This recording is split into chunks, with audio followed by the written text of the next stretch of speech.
Hello everyone, I am Pravalika, currently pursuing engineering in the stream of data science, 2025 passed out. I have recently placed in Cognizant for the role of Gen Z with 4 LPA package. After joining 10,000 coders, నేను డెమోలో ఎలా expect చేశానో రియాలిటీలో కూడా అలానే ఉంది. అంటే వాళ్ళు డెమోలో ఎలా చెప్పారో, ఎలా ఎక్స్ప్లెయిన్ చేశారో, తర్వాత యాక్చువల్ క్లాసెస్ స్టార్ట్ అయినప్పుడు కూడా అదే ఎక్స్పీరియన్స్ నాకు ఉండే. అంటే రోజు టాస్క్ ఇవ్వడము, డాష్ బోర్డ్లో అప్లోడ్ చేయడము, ఏదో ఒక రోజు క్లాస్ మిస్ అయినా రికార్డెడ్ క్లాస్ వినడము, ఇవన్నీ చాలా హెల్ప్ అయినాయి. రోజు టాస్క్ చేయడం వల్ల అంటే మనం బిజీ అయ్యి టాస్క్ చేస్తున్నాం, ఏదో ఒకటి నేర్చుకుంటున్నాం అని నాకు అనిపించింది. 10,000 కోడర్స్లో ఎవ్రీ ఫ్యూ డేస్కి మనని టెస్ట్ చేయడానికి మాక్ ఇంటర్వ్యూస్ తీసుకున్నప్పుడు మన ఫాల్ట్స్ ఏంటి, మన మిస్టేక్స్ ఏంటి, మనం ఎలా కాన్ఫిడెంట్గా ఉన్నామా లేదా, అవన్నీ మనం తెలుసుకోవచ్చు. డైరెక్ట్ ఇంటర్వ్యూలో ఫేస్ చేయడం కన్నా మాక్ ఇంటర్వ్యూలో ఫేస్ చేసుకొని వాటిని అవాయిడ్ చేయొచ్చు. సో మాక్ ఇంటర్వ్యూస్ మన రియల్ ఇంటర్వ్యూస్కి చాలా హెల్ప్ అవుతాయి, అంటే మన కాన్ఫిడెన్స్ని బూస్ట్ చేస్తాయి. 10,000 కోడర్స్లో ఎవ్రీ బ్యాచ్కి ఒక ప్రోగ్రామ్ మేనేజర్ని అసైన్ చేస్తారు.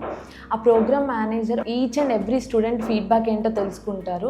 ఎవ్రీ స్టూడెంట్ పైన కాన్సన్ట్రేట్ చేస్తారు. వాళ్ళు ఎక్కడైనా లో ఉంటే వాళ్ళని పుష్ చేయడం జరుగుతుంది. మనం ప్రాక్టీస్ చేసేటప్పుడు సపోర్ట్ ట్రైనర్స్ ఉంటారు. మనకి ఏమైనా డౌట్స్ వచ్చినా, కోడింగ్ లో ఎందులో డౌట్స్ వచ్చినా వాళ్ళు హెల్ప్ చేస్తారు. 10,000 కోడర్స్లో సపోర్ట్ ఎలా ఉంటుందంటే ఓన్లీ సబ్జెక్ట్ నేర్పించకుండా కమ్యూనికేషన్, యాప్టిట్యూడ్, ప్రాబ్లమ్ సాల్వింగ్ పైన బాగా కాన్సన్ట్రేట్ చేస్తారు.